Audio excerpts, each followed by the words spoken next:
I've got to activate my biggest brain here. Dude, this is so hard, man.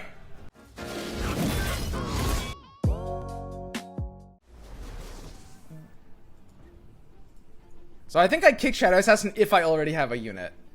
I think that's what I like doing. So it's like, if I need a unit, I keep Shadow Assassin, and if I already have a unit, I kick it. Is what I'm thinking.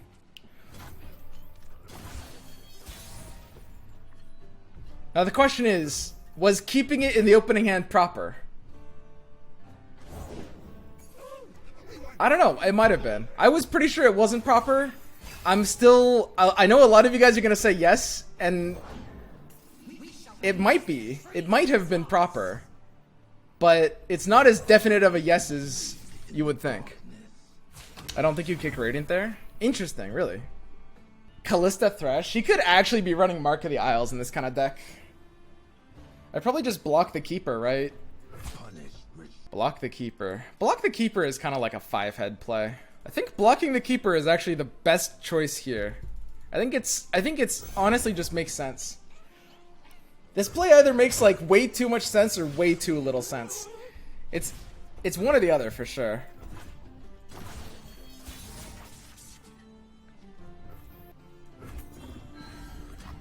Explain why? I'm denying him a body.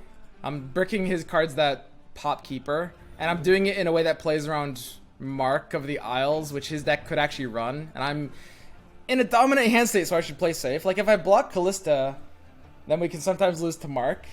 I need to like deny his blockers. And I know it seemed like I just gave him a blocker, but in any hand that can activate Keeper, I'm denying the blocker. So the question is, do I rush into Claws? And I think I don't. I think Claws just gives him a decent blocker that I don't want to give him. Basically, the reason, there's one singular reason why that play looked so bad and why I think it really was so good. And I think that is because we were so far ahead. I mean, basically, I'm playing, because I have Zed and Standalone, and because I have support tools in hand, this incentivizes me to play in a ridiculously safe fashion. Which is A, assuming he has Mark, even though there's a good chance it's not even in his deck, so not trying to block the Callista. And B, assuming he has something like a Chronicler that I'm bricking out and lowering the value of by killing his Keeper, right? Basically, when you're ahead, you want to assume the worst. And I think that's really important to do so. And he can't not attack here, I think. And I guess I unyielding? I mean, I think that's it. Do you feel ahead? I personally feel very ahead, but I mean, it's always debatable, right? Maybe there's something I'm forgetting here. But I think if I just play out my hand like this, I think I can't lose, so I should always assume the worst. Like, basically, and this is one of the most important fundamentals in card games, which is that any amount of risk will gravitate your strategy towards 50-50 from either direction. So when you're behind, you want to take risks, and when you're ahead, you want to avoid them like the plague. I mean, you can't really block. You can't really let this through anyway, right? Am I losing to anything by standaloning now? I'm trying to think of a way our play here even makes a difference. I can't think of a counter his deck could have against this. Ruination doesn't kill it either. Yeah, Ruination and Vengeance don't kill it. Kill cards don't kill it. Will works. Purify works if it's not a champion. And like returning it to hand in other ways, like using Shen Li, like those all work. But you can't kill my card. And like Frostbite or Stuns will stop it from attacking, which is pretty good. So here's his second Chronicler. I mean, when you can brick their Chroniclers, you just get a lot of value. Like imagine if we left that Keeper up. Suddenly the game becomes a bit losable, right?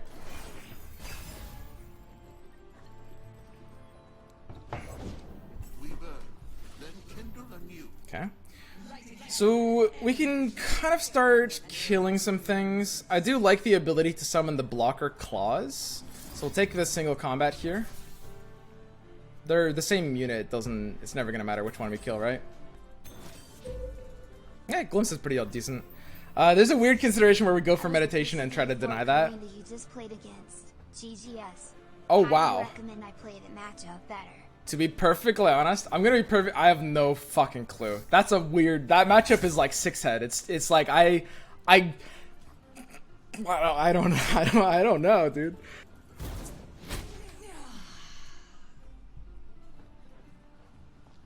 I think I have no idea.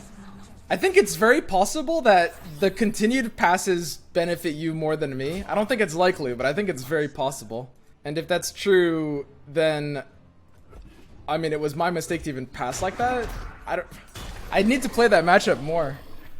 It's just very strange. I think I can actually just health potion here. I kind of want to discount my meditation and play for a bit of value.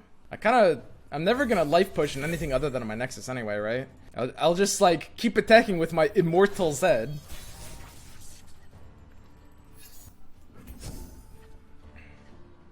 Alright, coming at you hot. Yeah, I mean, this can swing in too. Why the hell not? I can make this one immortal too.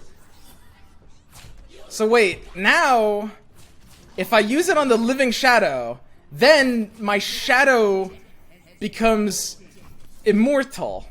And I have... my Shadow now will also never die. So now, my Zed has a friend. You should, you know how Happy Poro like does the flip animation? There should be one for Zed, an Easter egg where if you make his Living Shadow immortal, he just flips and he turns like super happy. He takes off his mask and he's just got a big old grin because he's got a friend now. That's what they need to add to this game, dude.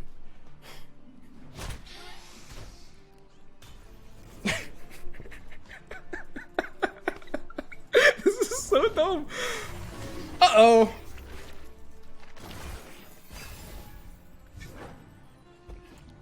You know, I did make my standalone literally impossible to be used. Hang on. I think I had an issue here. Wait, is it? Wait, hang on. Wait. I need to draw Deny now. That's a decent draw. I mean, I probably have no choice. I mean, as long as I stay outside of atrocity range, I'm good. So I think I don't want to refuge until I'm attacking and I can double up on refuge. I have to Radiant instead. Alternatively, I do have Relentless Pursuit, but I can't do it here. I think I have to Radiant instead of refuging, right? So that we're out of atrocity range. As long as we're out of atrocity range, we're good. If he does like a Vile Feast, then I need to do a second Radiant, I think. So now I'm chilling. As long as we're outside of the range, I can then use Refuge. And upon playing Refuge, I generate a third immortal unit. My Nexus. Very fascinating. So I could take a Pursuit now. But I want to be pursuing... I mean, I don't need to like double up on the lifesteal, do I? I will heal for 40 in one turn, which is sort of funny. But it doesn't really do anything. I mean, I can't really get a better Pursuit than now, right?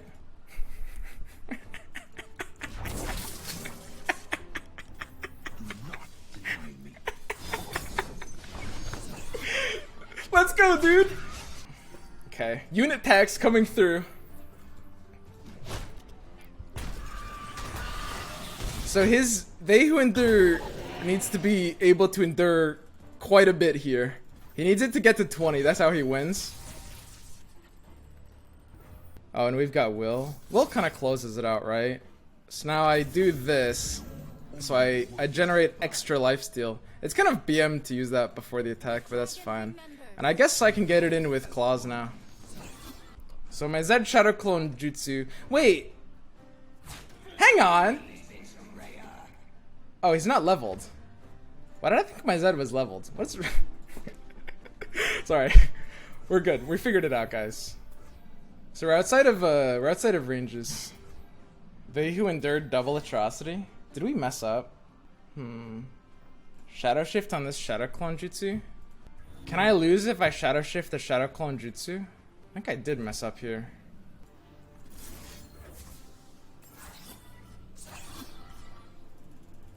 We always need exactly one more attack, I think.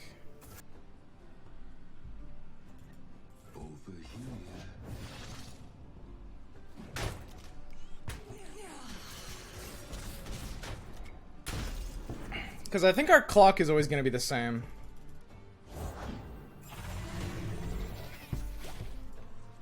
And this, my friends, is why we did that. Because Endure Double Atrocity is a hand we cannot beat without doing exactly that play.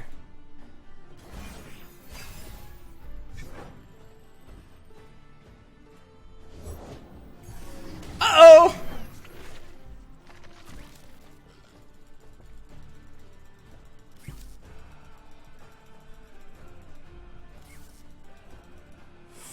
Oh, I've got to activate my biggest brain here. Dude, this is so hard, man.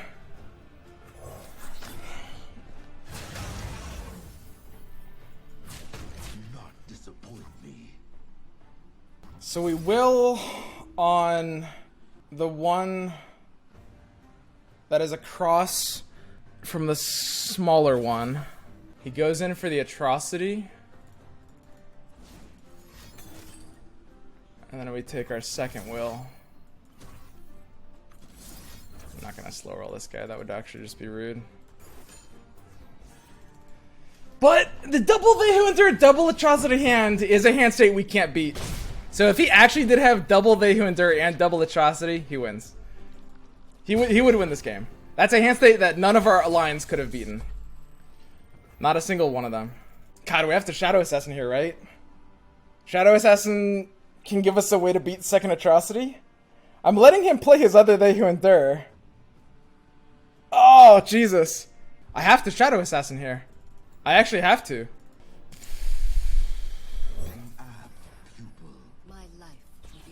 You need Purify? Purify would be sick in this matchup, man. Well, I mean, if he has it, we're no good. It's just... it's as it is. If he has it, we're simply no good, man. Sequencing can't matter here. Not a chance it does, yeah? Shadows cut deep as any weapon. God, we just couldn't beat that hand, man. Double Vehu Endure, double atrocity. It's just so good. I mean, I can't actually deal 1 damage here, right?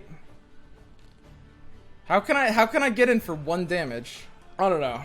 The Shadow Assassin is probably a little too vulnerable, I think.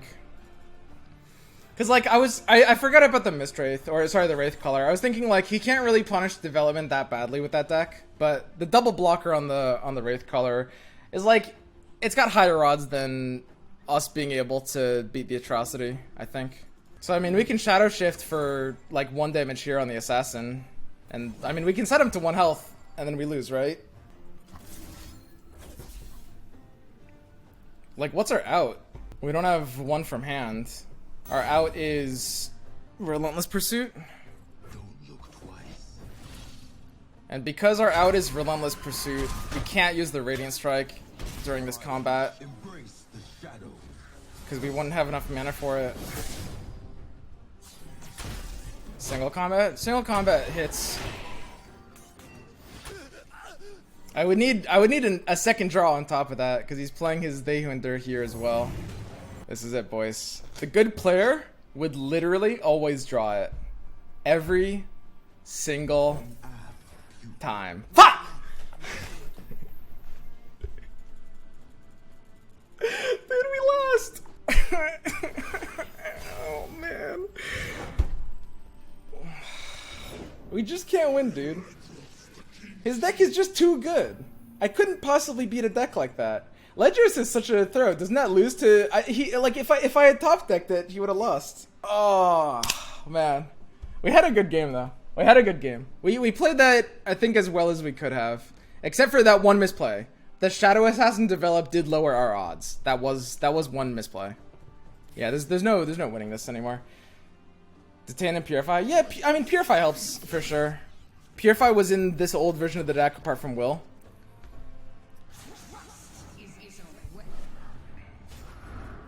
That's a very good game, though. Very good game. PP hands.